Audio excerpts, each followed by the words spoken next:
For my third go using the pigment markers, I thought I'd use a completely different color scheme to the previous one. So I used yellow, reds and oranges before. This time I go for a cooler color scheme using whites, pinks and blues.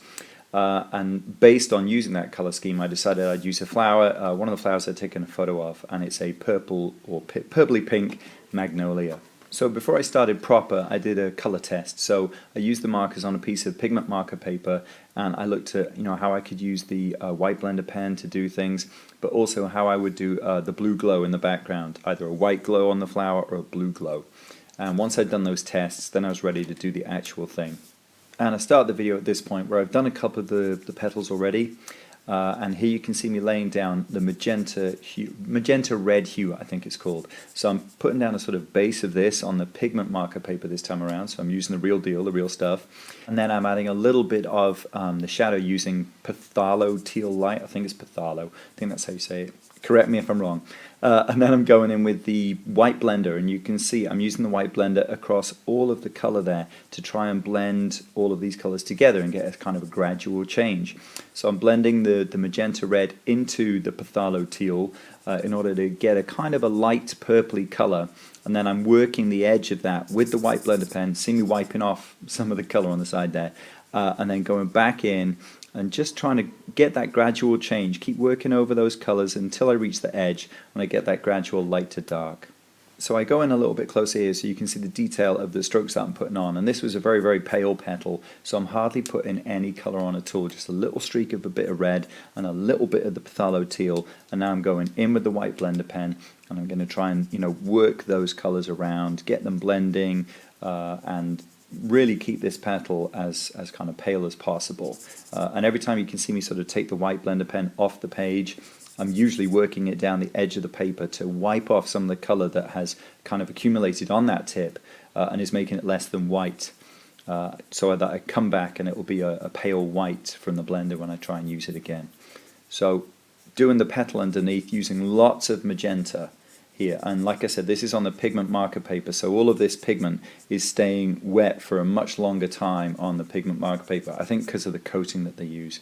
But again, there's some very pale parts on this leaf, so I'm deliberately not covering the whole thing with magenta.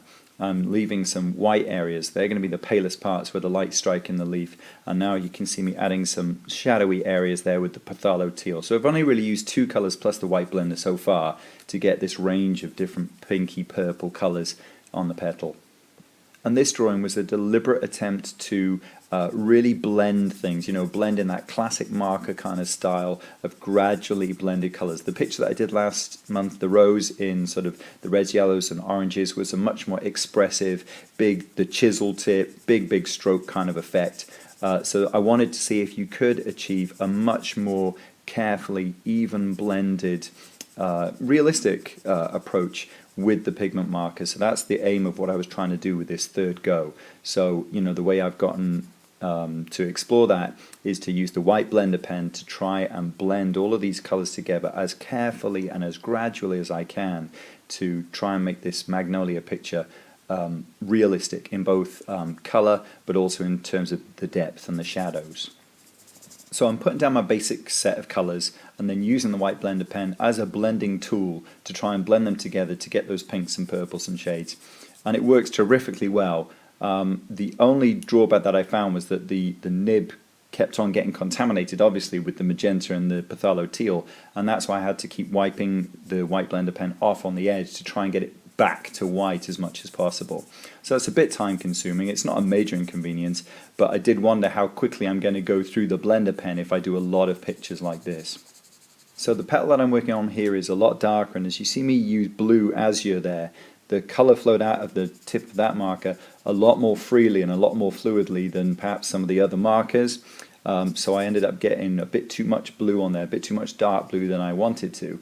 And this made this petal, even though I was trying to blend it as much as possible using the white pigment marker, it made it a bit more blue and not as purple as I'd wanted to. And I've noticed that with just a couple of the markers that I've got, the kind of pigment flows out of the fine tip, not the chisel tip, but the fine tip, a little bit too freely and a little bit too quickly in places. And I wondered if anybody else using the pigment markers had found this, that with certain markers and using the fine tip, the ink, I wouldn't say flooded out, but came out a lot more freely with some of the colours than it does with others, meaning that you actually added more colour than you wanted to. But with any drawing you're doing, if there's a little bit of a drawback, a little bit of a mistake like that, you kind of just work it and you kind of adapt your picture. So I just worked it with the white blender as much as possible in the hope that I could kind of even it out and balance it out. And I did manage to get that kind of dark to light effect that I was looking for. So I wasn't too worried by the fact that, you know, a lot of the pigment came out. And it certainly made me a bit more cautious when I put the little bit on this side of the petal to make sure that I didn't add too much ink this time around.